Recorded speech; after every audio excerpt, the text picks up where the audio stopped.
Most editions of Raising the Brand feature the people building firm identity from inside the marketing or IR seat. This one comes at it from a different angle, the founders. Bobby Ocampo is co-founder and managing partner of Blueprint Equity, the San Diego-based growth equity firm he launched with Sheldon Lewis in 2018. Blueprint backs founder-led enterprise software businesses that have built revenue outside of traditional venture slipstream.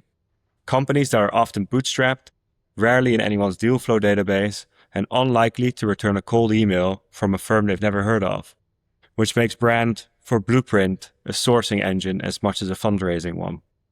The approach is working. In January, Blueprint closed its third fund at $333 million. Before founding Blueprint, Bobby was a partner at Revolution Ventures and an associate at Growtech Ventures. We're delighted to have you on Raising the Brand, Bobby, to talk about building a firm's name from zero, why differentiation has to be real rather than rhetorical, and what he tell an emerging GP raising Fund 1 today. Bobby, welcome. It's a real pleasure to have you on.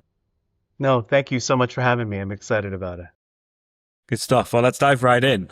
You spent years on the investing side at Revolution and at Growtech before founding Blueprint nearly a decade ago. What was the gap in the market you saw, and how much of the original thesis was about what you'd invest in versus how you'd show up differently? Yeah, it's a great question. So I'd say, so my co-founder came from a fund called Mainsail Partners, and so it was a blend of kind of the strategies that he saw and then what I saw. So I was largely a venture investor, and what I found was that, man, it is tough to be in venture, and you really need large outcomes to make up for all the failures you're going to invest in. And frankly, like, I didn't really like that style of investing where high loss ratio and you're really betting on SpaceX, right? Uber, Airbnb. And it's a different game. And frankly, what I was investing in a lot of at my prior firms are a lot of these businesses where they were good small businesses, but they were doing well on their own. And that's very much what Sheldon was doing at his prior firm. But what he saw was that, and we both saw that a lot of these firms, they were successful operating where we operate in now, but you do get the pull to raise more and more money when you're more successful, right? It's really hard to turn that down. Where if I'm making 3, 4 times my money at a smaller fund, well, it's easier to make 2 times my money if you're a much bigger fund and lower risk. And by the way, I get paid a higher salary. So it's really hard to resist that urge of moving later stage because everything is telling you and your ego is telling you, well, I could go raise more money and tell everyone I've raised a billion dollar plus fund. But we didn't want to do that. And that was kind of where we first started Blueprints. We're going to operate this zone where everyone has left because you leave when you're bigger. And we want to focus on serving these businesses that are underserved, but they need the most operational help. So what is that? They are all generally 1 to 5 million ARR, growing nicely. So growing anywhere from 50 to 500%. But for one reason or another, they don't operate in a large market, and or maybe the founders are just not shooting for the stars. Like they don't want to be a 10, $20 billion business. They want to sell for a couple 100 million to 500, 700 million, right? And there are a lot of great outcomes that happen there, and very few that actually happen in unicorn, decacorn land. And so that's really where we want to operate in and stay here. So even with our larger fund, the only thing that's changing is we're making more investments, not bigger investments, Right. and that hopefully we'll be able to show and prove that we could still operate here without moving to a different part of the market. And when you had to stand up the firm, right, you had no track record or no firm track record, no logo anyone recognizes yet, which is where the early years get really interesting. So every manager starts with that same problem. And what worked in those first few years of building Blueprint's name with founders and with LPs? Well, that's a great question. I could because we mentor, not like officially but unofficially mentor a lot of GPs, right? Okay. And the it's funny now that I understand, like being more of an LP and looking at all their decks and all that, giving them feedback. Everything that we thought early on is totally overrated. everyone comes, has a credible background. Everyone went to a pretty good school or a great school. Everyone has a somewhat attributable or not really a track record. And pretty much the ideas are not that novel, frankly. And I'll tell people, especially our peers who are operating in a zone where we try to operate in, not that we're a pioneer, right? But 8 years ago when we founded Blueprint, there were only a couple funds doing what we're doing. And so it was a positive in that it was a lot less competitive, right? It was a negative in that LPs could not bucket us into any sort of or label us, right? And that's a big problem because at mostly all LPs out there are trying to put you in a camp and they have allocation in that camp. But if you're an emerging category, there's no, especially if you're an emerging manager, you're super unproven in an unproven market, you're not going to get any uptake at all, right? And so that's kind of like the funny kind of nuance of what we were doing is that it was actually the best time to be investing in us when there were very, very few managers doing what we're doing. Now it's a lot more proven category, right? But if you're a GP trying to raise in that category, LPs have already made their bets because they're, call it a dozen core managers doing what we're doing, but several dozen more that kind of touch on elements of what we're doing. So now it's kind of like, well, what do you do if you're an emerging GP? You can't, there's no real way to stand out, right? And the only way to stand out is to prove it. There's nothing to do. It does not matter where you went to school. It does not matter how great your deck is, right? You just have to scratch and claw and prove it because 99% of the firms out there who look exactly like XYZ firm trying to raise, they're all going to die. So you have to be in that 1%, not just to succeed, but to survive, because most of these funds are just going to run out of steam. So that there's no secret. You just got to go and do it and scratch and claw, make an early investment or two, prove that it's working. And then with that proof, you're going to be able to raise. But unfortunately, almost every firm out there that was kind of doing what we're doing, what we were doing 8 years ago to now, it's just not going to work. You're either going to get tired, you're not going to be able to raise money, and then you're just going to, after a year or two of trying to make it work, not making any salary. I get it. People are just going to give up, right? I'm sorry, I'm going to talk your ear off.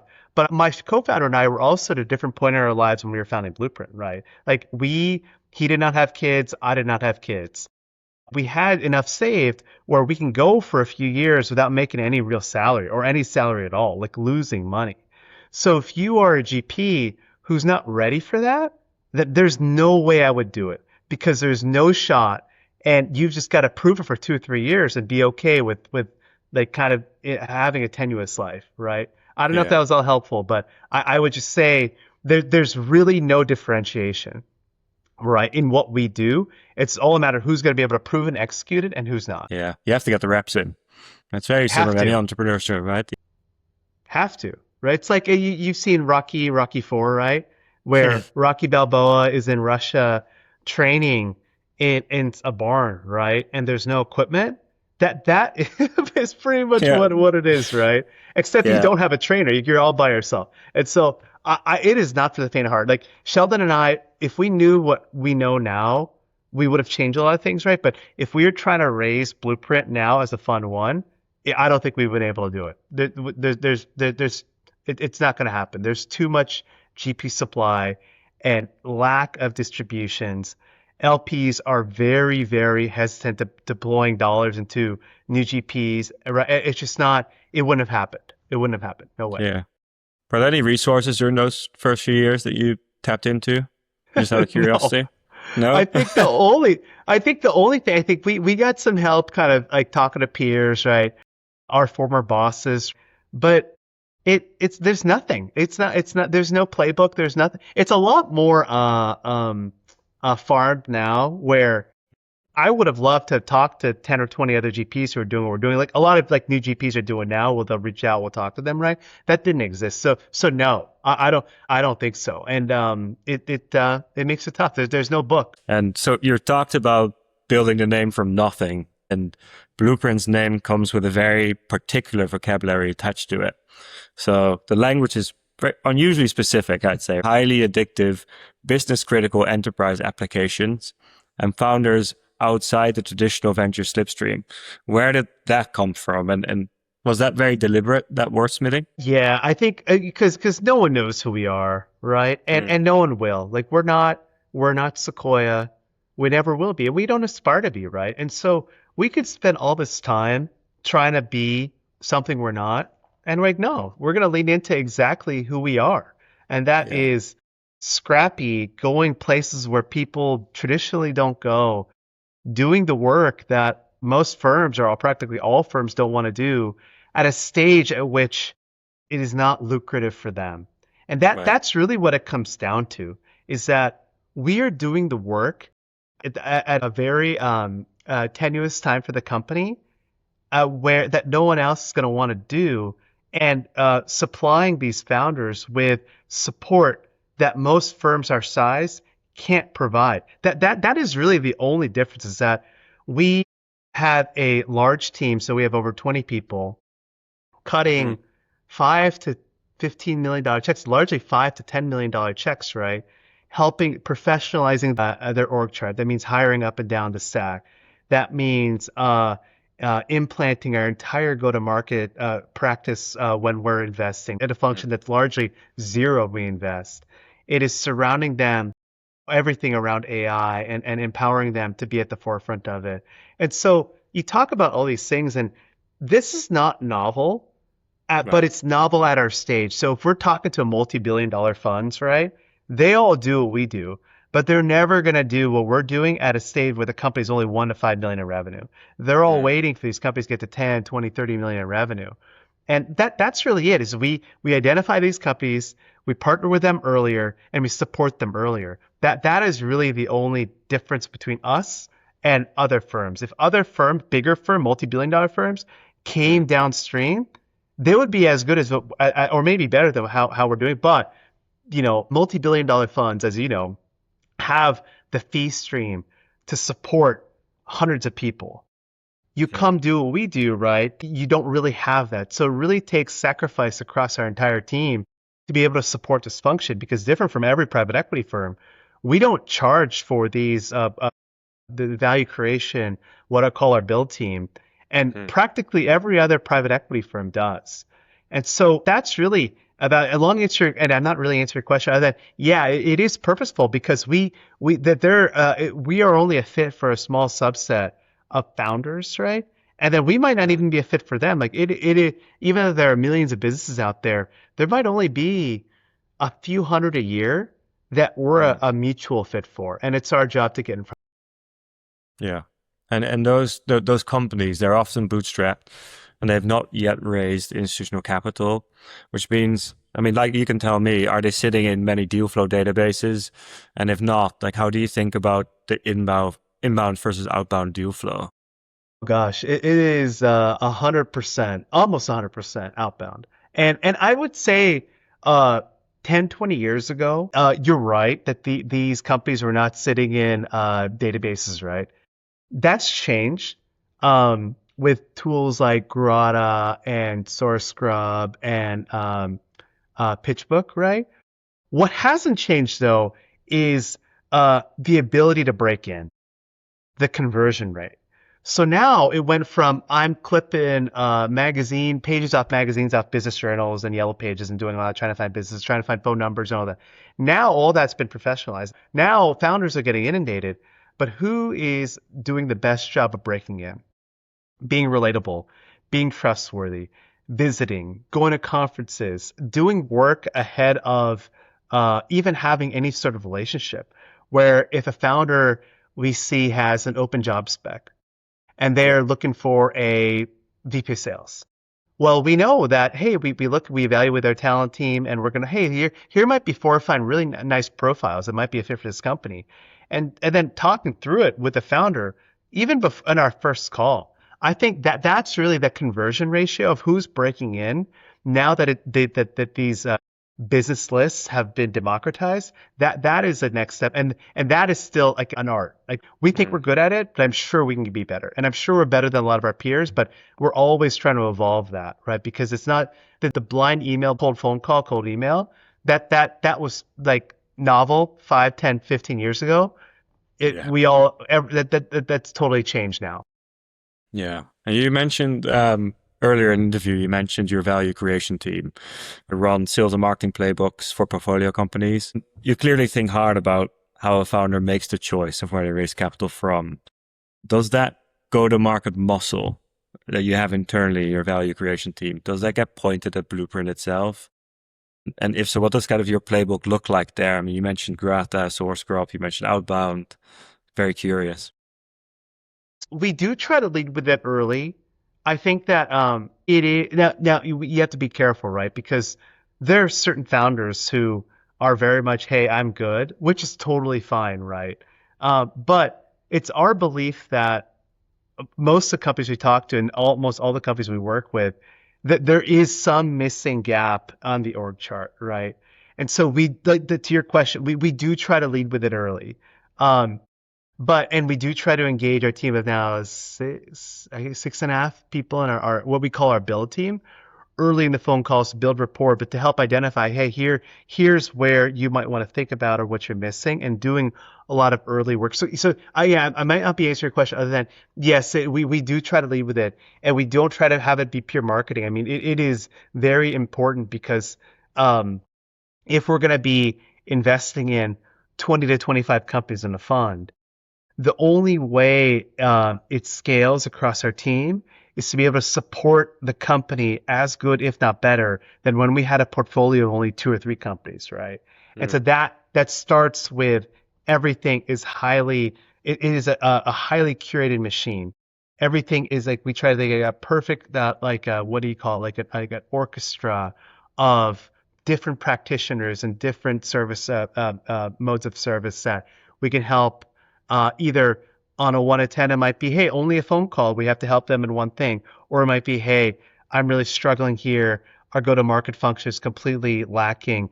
Well, we were total outbound and now it's not working. We have to completely reconfigure it. We will go and put our team in and run the company for like a quarter or two in terms of sales. Yeah, again, I might not be answering your question perfectly, but it is meant to be not marketing. We are heavy in the weeds in our companies to try to make them unlock all their potential. And then what I said earlier too, we don't charge for this. So yeah. different from pretty much every private equity firm where it's another revenue stream for them, where they'll charge either a percent of revenue or a service fee, or it's like pure consulting.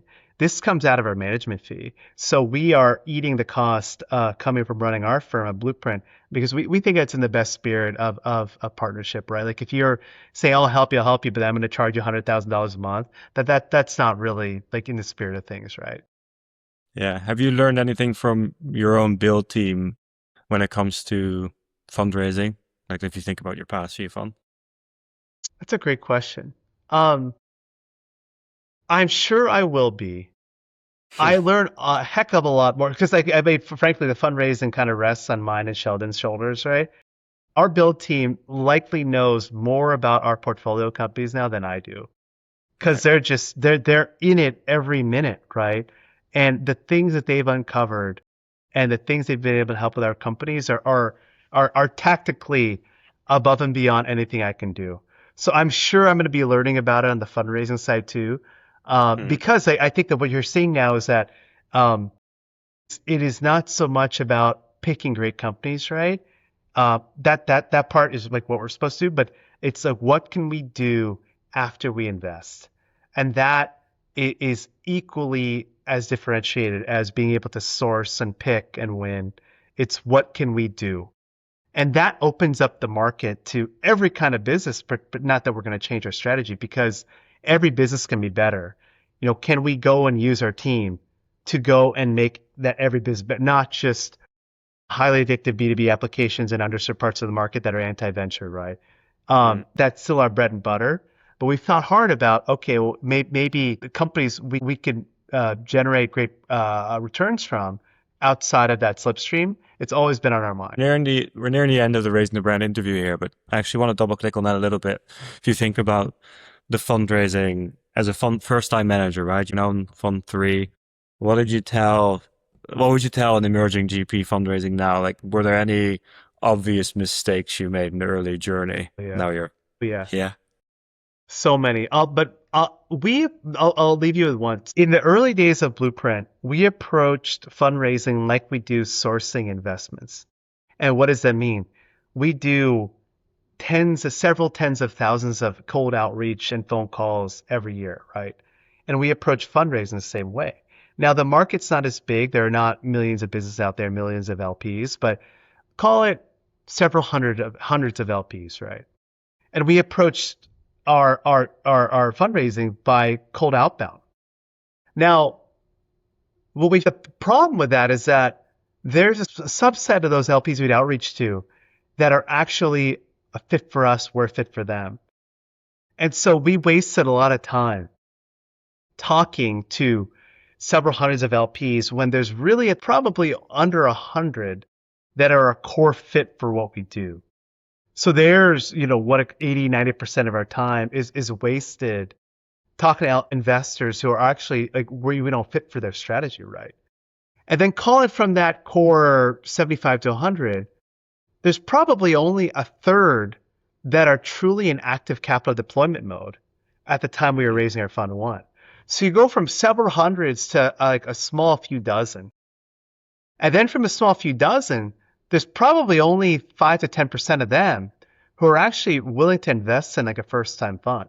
So you see here, like you go from way all your time to really a small subset of time. It would have surely helped a lot if we spent all of our time in that 1 or 2 dozen names versus talking to several hundred investors who a lot of them were a waste of time for them, right? We don't fit for a number of reasons. So I'd say that was probably our biggest mistake, is just trying to boil the ocean when we should have been focusing on a couple dozen names and then work them instead of trying to work anyone who'd want to go on a date with us. yeah. So really refining that ideal investor profile. Exactly. Yeah. Mm-hmm. And the second thing, Yeah. if I mean, real quick, is that, Sure. we thought everyone wanted to get married. Getting married means they didn't invest in us, right? But it's totally false, right? Like we thought a first date was like, people would want to get married. They seemed happy and excited. That's not it. Like real interest is when they are beating down your door and they want to invest. And we always thought that they want to go on a first date, they want to get married. That's not it. Like we know what real interest is like, and we are just totally enamored with people wanting to take a meeting they were interested and they were not. Yeah. Yeah, it's a real process. It's a real sales process. And before we let you go, Bobby, we have one question we ask all participants. What is your favorite brand outside the private markets and why? It could be anything, right? Anything. Yeah. Oh, that's a great question. Favorite brand outside oh my gosh. Well, what are my favorite things, right? Here's one brand I've liked for a long time. And this is like, again, like you're catching me on the spot, so you might make fun of my answer. It's a brand called Gooder. Oh, yeah. These are Gooder sunglasses. So they're worth $20 now, they're $30. And I'd like all my life, not that I had, like I would buy some expensive sunglasses, some not so expensive ones. But these ones always stuck because they're multi-purpose, right? They're highly durable. I don't care if they get trashed, and I could just buy a new one. They look great. They're comfortable. I can use them in the water. I can go run with them, play golf with them, whatever. And like I use these more than my $500 sunglasses. Yeah. And it's kind of like Blueprint, right? They just stick to their knitting, and I love it. I bought probably 50 pairs from them over the years. I don't know. They've done a nice job. I don't know if you know anyone there, but I would say they have raised their price over time, but I'm still going to buy them. They're great. I don't know. Like, I don't know if you have a pair, but I've loved them. I have a pair and it's in my jacket pocket. I got it at the NASDAQ SKO in 2024 and I still carry it around with me. And as you said, it's very durable. It's not broken yet. So I think it's a great shout, Bobby. And if you sit on them right, not a big deal. You buy another one. I love that. And kudos to them. They've done a really nice job. Yeah. Okay, we'll tag them in the comments somewhere. Well, thanks very Yeah, much, maybe I'll Bobby, be a for sponsor or endorsement. Yeah, yeah. endorsement Well, deal for thank you you for and me. joining us. Yeah. Thanks so Yeah. much. I really appreciate it. Yeah.